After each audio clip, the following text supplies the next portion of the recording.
Welcome to the Deep Dive. Today we are taking a look at a stack of source material that explores one of the most common yet strategically complex decisions that any growing student faces: curriculum switching. It's such a perennial challenge in education, isn't it?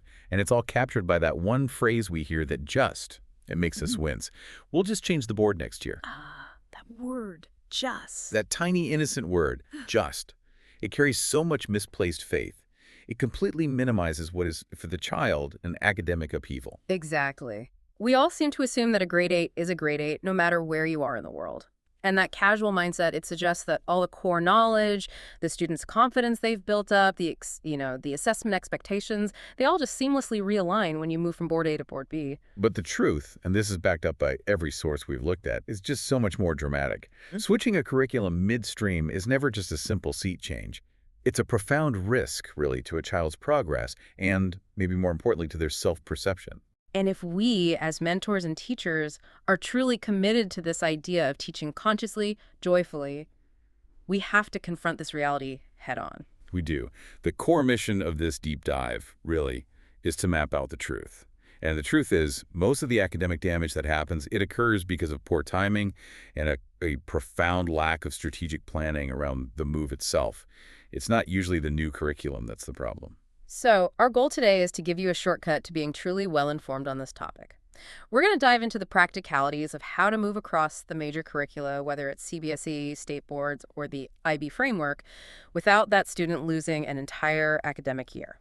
And crucially, without them losing their emotional footing in the process. That's the key part. We have to fill what I always call the information silence. Just for a moment, put yourself in the position of the parents and the students. When they approach this huge decision, they're usually met with these well-meaning but often dangerously vague reassurances. From schools, from agents. From everyone. Schools, educational agents, even family members. They all promise this easy adjustment. You hear things like, oh, the child will adjust, or we handle these kinds of switches all the time. Or my favorite, 1 year doesn't really matter in the long run. Exactly. But if you peel back the layers of that reassurance, what are they leaving out? What is the missing essential information that turns what could be a manageable transition into a full-blown academic crisis 6 months down the line? That's the question. They rarely, if ever, disclose the tactical requirements. Yeah. They don't specify exactly which prerequisite gaps are going to pop up in math or science. They don't outline when, Yeah. when mandatory intensive repetition of certain foundational topics becomes non-negotiable. They're not talking about the details. No. They fail to detail how drastically the assessment timelines and philosophies can differ, which just throws the student completely off your learned rhythm. And most critically, they completely ignore the silent psychological losses that children sustain when they suddenly go from being a successful, competent learner to one who feels just perpetually confused and behind. Our goal today is to arm you, the mentor, with that critical, often hidden knowledge so you can guide this switch with real integrity. Okay, let's unpack this with part 1. We're moving from the philosophical to the structural. Our source material frames this so well, calling midstream switching curricular surgery. Mentor, you often say that curricula are not parallel tracks even when the grade numbers match up. Why is that concept so hard for people outside of education to really grasp? Well, it's because the calendar year and the grade level, grade 8, grade 10, they act as a kind of psychological red herring. We operate at a false equivalence. A false equivalence. I like that. The assumption is, if student A completes grade 8 science in a state board, they must have the exact same foundational conceptual building blocks as student B, who's just finished grade 8 science in the IB system. But that is it's fundamentally untrue. Why? What's the core difference? Because curricula are expressions of different educational philosophies. They reflect different national priorities. So a direct one-for-one transfer is, by its very nature, inherently risky. Okay, we need to detail those risks. You've identified 3 key areas where these academic boards differ in a major way, turning what looks like migration into, well, a surgical operation. What are they? We can really categorize these differences as structural tension points. The first one is topic sequencing. Okay. This is the most visible difference, particularly in technical subjects like math or science. So let's consider grade 8 mathematics. Board A, maybe a very rigorous national board like CBSE, might introduce complex vector geometry and some really intense trigonometric foundations early on. They do that knowing those are vital for competitive exams down the road. Right, they're building towards a very specific end game. Precisely. Meanwhile, Board B, perhaps an international board, might delay that same vector geometry until grade 10. They might choose to use grade 8 to focus on, say, advanced statistical modeling and data interpretation, or maybe even push some early calculus fundamentals. So if our student switches from board B, the statistics-focused one, into board A, the vector-focused one, at the start of grade 9, oh boy, The new system just assumes they've mastered all those vectors? which were never taught to them, the foundation is just gone. Hmm. But the grade 9 curriculum is built right on top of that empty space. Exactly. That is a classic sequencing mismatch, and it leaves a functional gaping hole in the student's knowledge. Okay, so that's sequencing. What's the second difference? The second is depth timing. Mhm. This one's a bit more subtle. Board A might introduce a concept, let's say cell structure, in grade 6, and then just touch on it superficially every year until grade 10. Sort of spiral curriculum. A spiral, yes. But then Board C might delay cell structure entirely until grade 9, but then spend 6 solid weeks diving into intense analytical depth, microscopic structure, protein synthesis, complex cellular processes, all at once. So the student who switches in might hear the topic name cell structure and think, oh, I've done this before. They recognize the name, but they utterly lack the analytical complexity, the advanced terminology, or the level of detail the new board demands for, say, an essay. Mm-hmm. They know what a cell is, but they have no idea how to write a 1,000-word analysis on its functional implications. That's the difference between simple recognition and true functional mastery. Exactly. And the third difference is the most invisible to parents, but it's maybe the most disruptive to the student. Assessment philosophy. How you tested. How your knowledge is tested and validated. Is it through these purely high-stakes, end-of-year written exams that demand rote memorization and direct recall? Yeah. Or is it through continuous internal assessment, collaborative inquiry projects, mandatory reflective journals, and maybe even oral presentations? So a student who is an absolute expert in cramming for a high-pressure final exam and memory athlete really might be completely lost in a system that requires them to manage a 3-month self-directed research project. That assessment philosophy, that tension, is what really defines the curricular surgery analogy. You aren't just moving content from one place to another. You're asking the student to change the fundamental way they process and prove what they know. And that requires months of retraining, not just a few hours of catch-up tutoring. Let's shift our focus to the student's experience, because the risk here goes so much deeper than just missing a chapter in a science book. As mentors, we have to anticipate the emotional fallout. What are the 3 losses that parents consistently fail to see because they're just so focused on the syllabus? We have to emphasize that the risk spectrum moves from the tangible, the easy to see, to the deeply psychological. The 3 losses are content gaps, skill gaps, and the one that's ultimately devastating, confidence loss. Okay, content gaps are pretty straightforward. Yes, what was physically never taught. But skill gaps, that's about how learning is processed and how it's expected to be demonstrated. We see this so acutely when students switch from highly structured content delivery boards into boards that really emphasize inquiry. Can you give us a specific example of that kind of skill gap? Sure. Imagine a student moving from a board that relies heavily on structured textbooks and direct instruction. A system where success means just reproducing the expected answer. And then they switch into a system like the middle years program, the MYP of the IB. Okay. They will immediately struggle with the requirement for something like reflective writing. They're suddenly asked to document not just what they learned, but how they learned it, why they chose a certain methodology, and what they would do differently next time. They might know the physics formula inside and out, but they cannot write the 4 mandatory paragraphs reflecting on the process of the experiment itself. So that student knows how to be intelligent in the old system, but they feel completely incapable in the new one, even if their core subject knowledge is actually pretty solid. Precisely. They suddenly start to struggle, not because they're any less capable, but because the whole methodology of academic engagement has changed on them, often without any warning at all. And that feels like a direct pipeline to that third most devastating loss, confidence. This is where we, as mentors, need to apply our deepest wisdom, right? This is where it all comes together. So how does a child translate that academic deficit into their own self-perception? Well, a student, particularly in early adolescence, they just don't have the technical language to diagnose the problem accurately. They're not going to walk up to a teacher and say, "Excuse me, I seem to lack the prerequisites for this assessment framework, and I need some training in metacognitive reflective practices." Of course not. They just internalize the struggle as a personal failing. Yes, they say things like, "I used to be a straight A student, and now I can't keep up." Or worse, I'm just not good at math anymore. That sudden long-term feeling of being behind or incompetent, it directly attacks their sense of self-worth, their academic identity. It's a huge blow. If we fail to protect that innate joy of learning during this switch, the child's entire resilience system can just shatter. We have to remember, the academic gap is temporary. The psychological scar can be permanent. That is a critical warning for any mentor guiding this journey. So, based on the source material, let's clearly define the conditions. When does the surgery work, and when does it tragically fail? Okay, switching works when four non-negotiable conditions are met. First, timelines are respected. This means choosing safe, low-stakes transition windows, often aligned with natural curriculum breaks, like the end of primary or middle school. Second, gaps are meticulously mapped. Not just guess that. No, not based on intuition. They have to be diagnostically identified using targeted assessments that pinpoint specific missing concepts. For example, knowing this student missed grade 8, chapter 4 on stoichiometry. We're talking about precision work here, not broad assumptions. Absolute precision. Third, early parental and mentorship intervention occurs. This means accepting that the bridging work has to be done before the new curriculum even starts, or at the very least concurrently, but with a reduced academic load.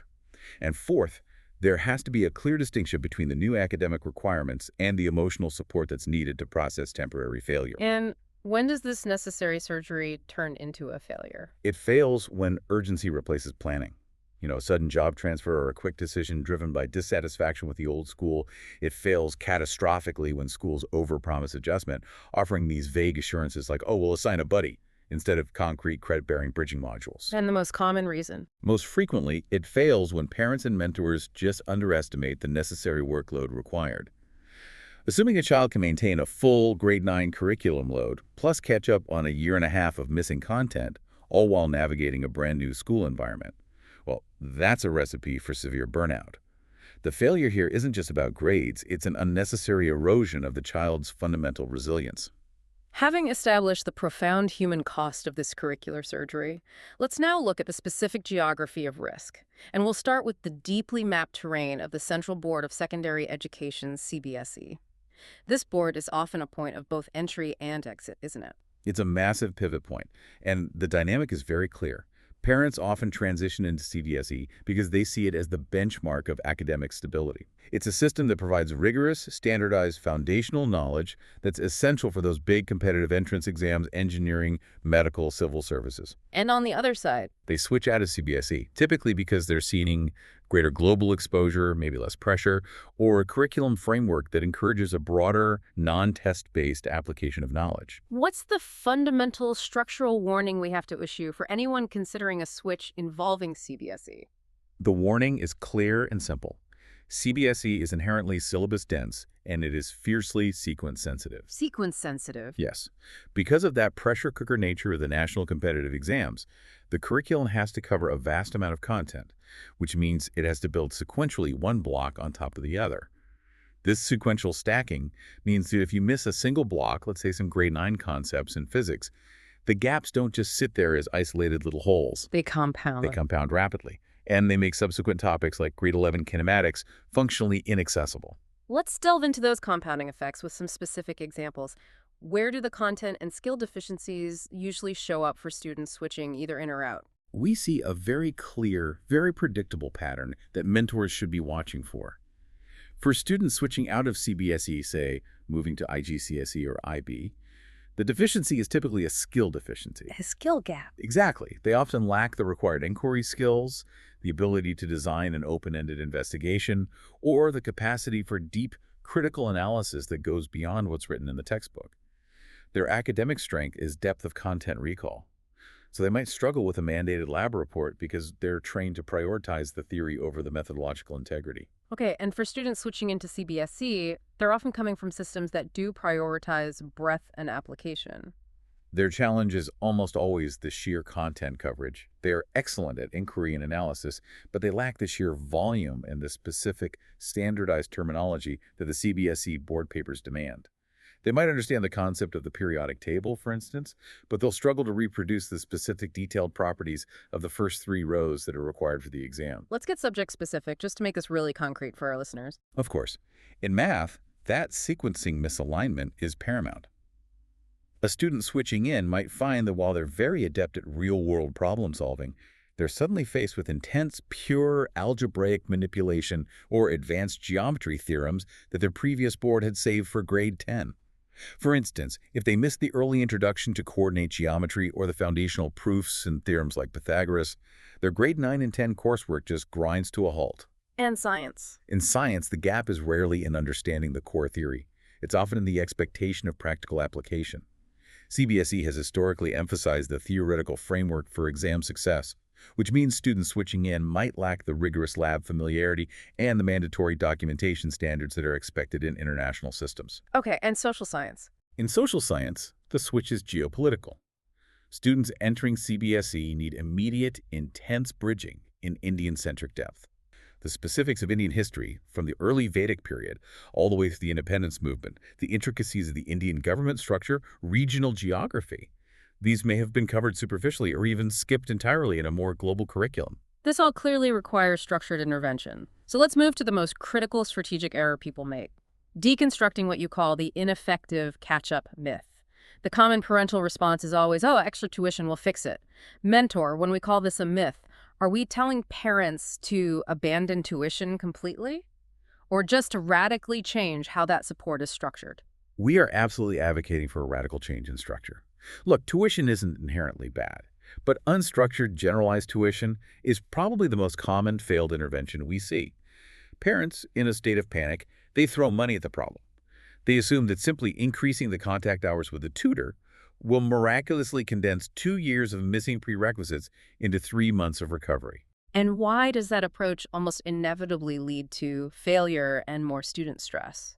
Because without a diagnosis, tuition just devolves into panic repetition, not strategic recovery. The tutors, often under immense pressure themselves, simply tries to repeat the material that's currently being taught in the classroom. But the student still lacks the foundational grade 8 knowledge required to grasp the grade 9 topic deeply. So it becomes a vicious cycle. A very stressful cycle.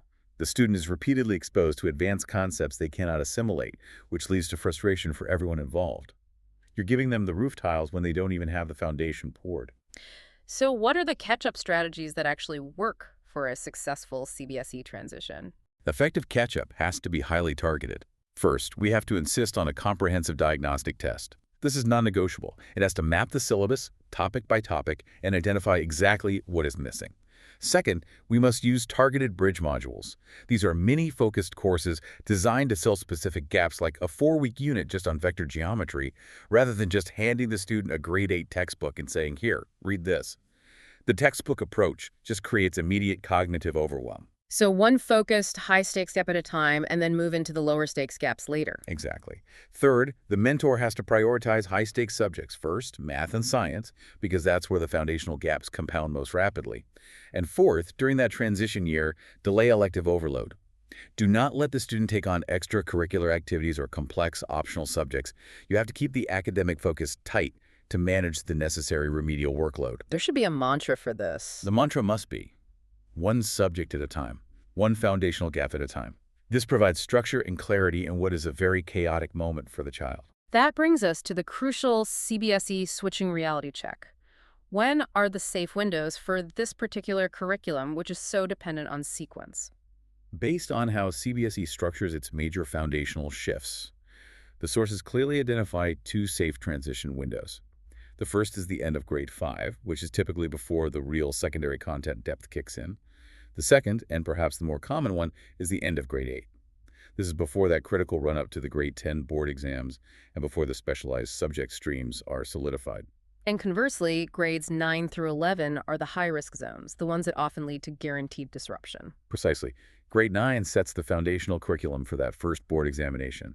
Grade 10 is the board exam year. And grade 11 is the immediate high-pressure gateway to highly specialized streams like science or commerce, which demand intensive preparation. Switching during these years almost guarantees significant disruption. It requires the student to do something like 18 months of work in 9 months. So what's the underlying wisdom here? The underlying wisdom we have to impart to parents is critical.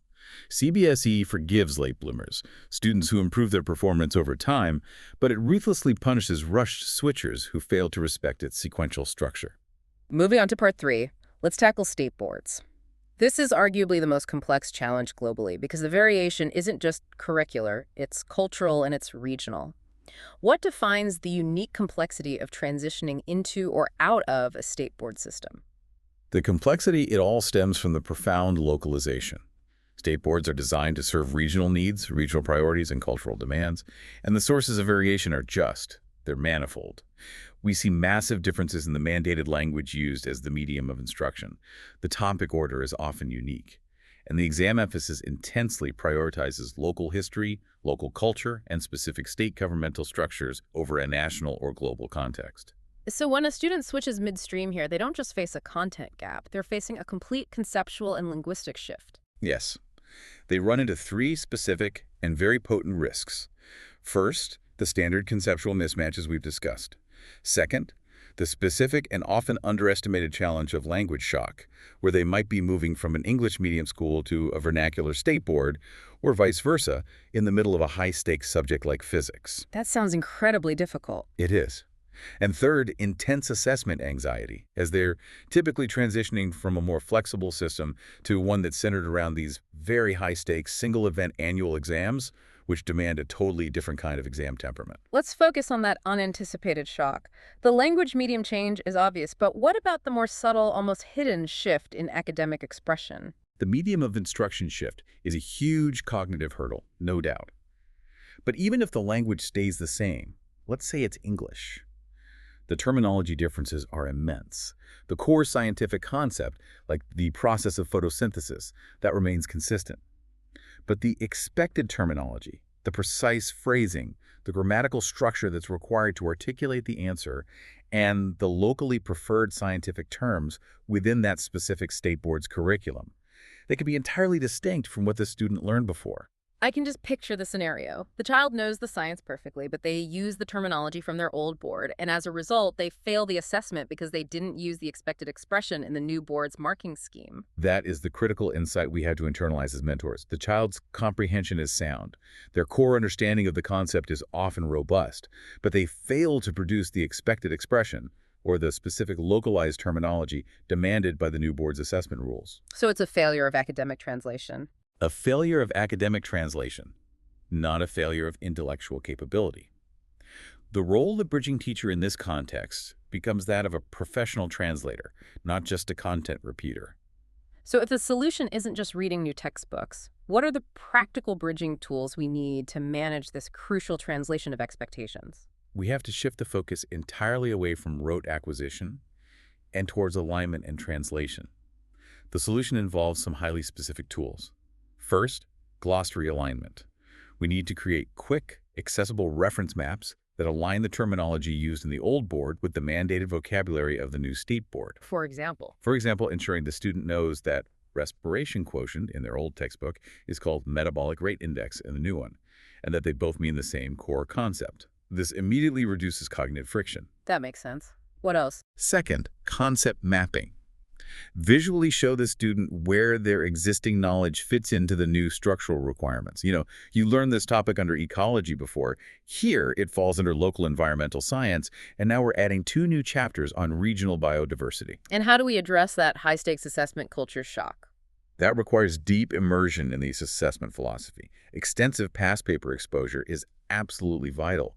This familiarizes the student with the specific language of the examiners, the expected pacing, how quickly do I have to write, and the structured answer format that the local exams require.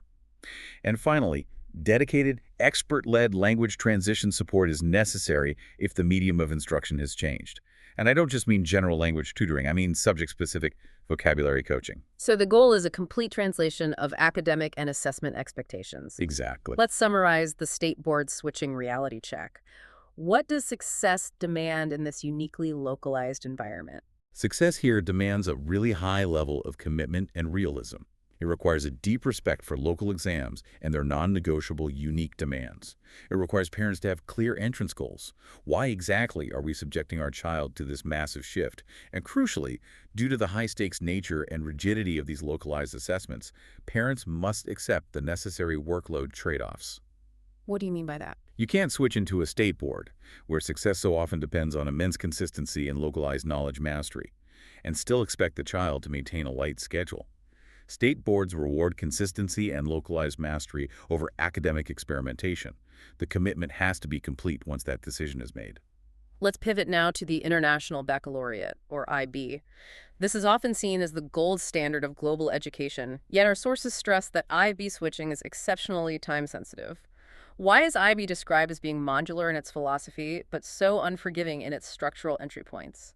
The modularity of IB, it lies in its philosophy. It emphasizes transferable skills, things like inquiry, critical thinking, global citizenship, across its three main programs, PYP, MYP, and DP. However, this skill-building structure is exactly what makes the entry points so rigid for success in the diploma program, the DP. How so? Well, unlike many national curricula that might allow for a theoretical fresh start in grade 11, the IB structure is a cumulative skill stack. You absolutely must possess the skills that were taught in grade 8 and 9 of the MYP to survive the rigors of grade 11 DP. And we see that so starkly when we contrast the transitions, right? PYP to MYP is often pretty smooth. But the switch into the diploma program, that's where the real danger lies. That is the highest risk and most restrictive zone. Yeah. Direct diploma program entry, which is the equivalent of grade 11. And the core brutal reason is that IB does not start fresh. They assume a minimum of 2 years of foundational training in inquiry methods, in academic integrity, and in complex reflective writing.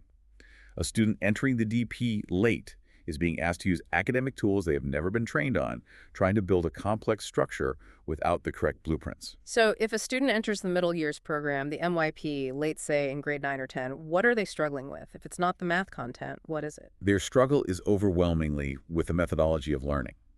We often see students who score really well on content quizzes, but then they just collapse on the required assessment tasks. They struggle immensely with inquiry language, the ability to move from a general interest to framing a sharp, focused, researchable question. That's a specific skill. It is. They struggle with reflection writing, which is a mandatory, continuous self-assessment process that's required for many components.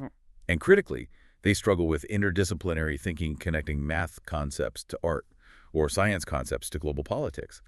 These are subjects their previous board treated as completely isolated silos. These are highly sophisticated academic skills.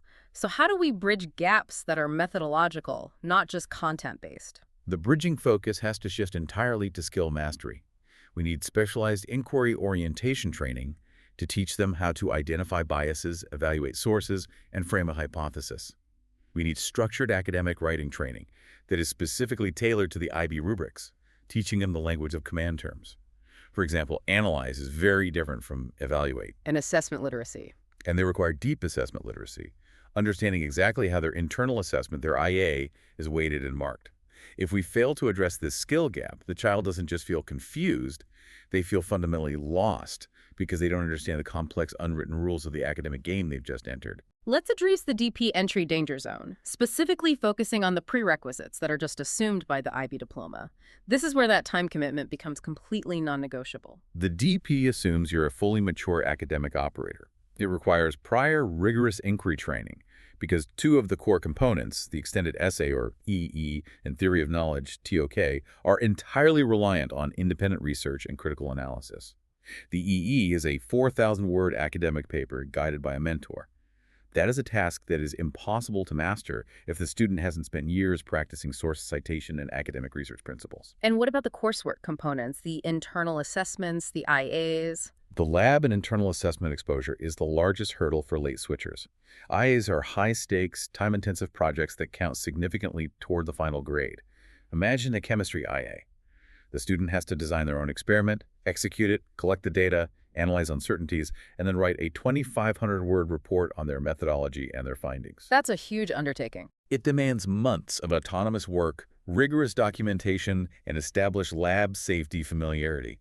A student who spent their previous years focused purely on textbook theory for final exams simply doesn't have the muscle memory for this level of independent, high-stakes project management. I heard an anecdote recently about a late DP entry student who, when they were faced with the requirement to start their math IA, was just completely paralyzed. Not because of the math, but because they were so used to being told exactly what calculation to perform. The open-ended requirement was the barrier, not the equation itself. That paralysis, not the algebra, is the wall. It's the inability to select the methodology. This is why the consequences of late DP entry are so severe, yet they're rarely fully disclosed by schools that are chasing enrollment figures. Detail those real-world consequences for us beyond just general stress. First, late entry frequently leads to an extended DP timeline. The student might have to spend a summer doing intense catch-up coursework, or even require an extra semester to complete the demanding IA and EE requirements. Second, it often results in forced subject downgrades. A student might have aimed for higher level or HL math, but they quickly find they lack the fundamental analytical maturity required, and they have to drop to standard level SL, which can then impact their university applications. And the third consequence. Third, and this is maybe the highest long-term cost, is burnout. They're attempting to cram 3 years of foundational skill development into a high-pressure 2-year program, and it just destroys their motivation for the entire process. So when does IB switching actually work? What are the key indicators of a successful, even joyful transition? Success in the IB system is intrinsically linked to the foundational years. It works when entry occurs by grade 8 or earlier, allowing the student to complete the bulk of that skill-centric middle years program. It works when the foundation years are consciously respected for skill building, meaning teachers are prioritizing inquiry training over just rushing through content delivery. And crucially, it works when subject choices are realistic, reflecting the required workload and the student's existing skill maturity, rather than just being overly ambitious to impress college admission officers. So the ultimate IB switching reality check. The IB is structured to be forgiving in the early years, the PYP and early MYP. It is utterly, non-negotiably unforgiving in the DP years. We have to be transparent with families. A late switch will cost time, it will risk confidence, and it may very well necessitate an extra academic year to achieve full certification. IB is the clearest example of a curriculum that rewards systematic preparation, not impulsive ambition. This has been an incredibly detailed and I think essential dissection of 3 very complex educational frameworks.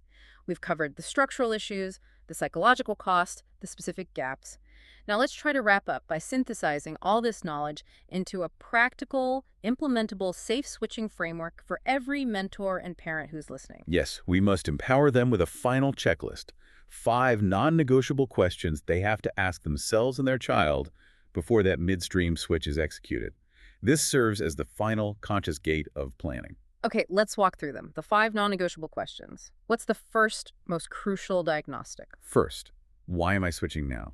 We need absolute clarity on the motivation. Is this urgency, a sudden relocation, a school closure, or is the strategy a deliberate alignment with a specific university application goal, or a recognition that the current board is failing to serve a unique learning style? And the motivation dictates the response. It determines the severity of the risk you're accepting. If it's urgency, the bridging plan has to be twice as robust. Okay, second, the strategic diagnosis. Second, what gaps will appear? Exactly. This cannot be a vague general feeling. The parent or the mentor has to demand a topic-by-topic map. The student is missing 60% of grade 8 algebra and 3 required inquiry skills for the MYP. That level of detail is what guides all the subsequent planning. Third, the capacity check. Third, how many hours per week can my child realistically commit to bridging? This is the ultimate reality check. If the child is already overwhelmed with their current activities, adding 10, 12, or 15 hours of remedial, demanding prerequisite work on top of a full new academic load it's just a recipe for physical and mental collapse. Capacity determines feasibility. Fourth, managing expectations. Fourth, am I, the parent or the mentor, ready for a temporary, perhaps significant dip in marks? Acknowledging upfront that the transition year is about adaptation and skill building, not about immediate top scores, is essential. This protects a child from excessive external pressure during their period of highest internal vulnerability. We have to manage our own expectations so we can manage their stress. And finally, the most provocative and probably the most difficult question. Fifth, is repeating a year better than silent, protracted struggle? Sometimes, deliberately slowing down, repeating that critical foundational year in the new system is the wisest, most protective choice for the student's long-term academic health and their confidence. A conscious repeat year builds a strong foundation. A silent struggle demolishes self-worth. Mentor, you've guided us through the mechanics of the transition, but you've stressed throughout that the true cost goes way beyond visible content loss. Give us the final, insightful reflection on the invisible, lasting damage of an unplanned switch. We have to constantly contrast the visible consequences with the invisible damage. Losing one academic year, that's visible on the transcript. It's a fixed, manageable cost that time can eventually erase. However, an unplanned switch, one that's driven by urgency and results in a sudden, protracted feeling of academic inadequacy and confusion that risks breaking a child's academic spirit and their confidence permanently. And that damage lasts far longer than any temporary dip in their grade point average. It colors how they approach challenges for years and years to come. Absolutely. Curriculum switching in itself is not a failure. It's a strategic, logistical decision. Unplanned switching, however, there's a strategic failure of mentorship. Our wisdom must encourage deliberate mapping, careful sequencing, and conscious movement. We have to constantly emphasize that profound difference. Losing one academic year is visible, but losing confidence lasts an academic lifetime. As mentors, our ultimate commitment must be to preserve the student's academic joy and self-belief, first and foremost. That is powerful wisdom. And to build on that idea of protecting confidence, especially for the teachers and mentors listening, let's leave them with a final provocative thought.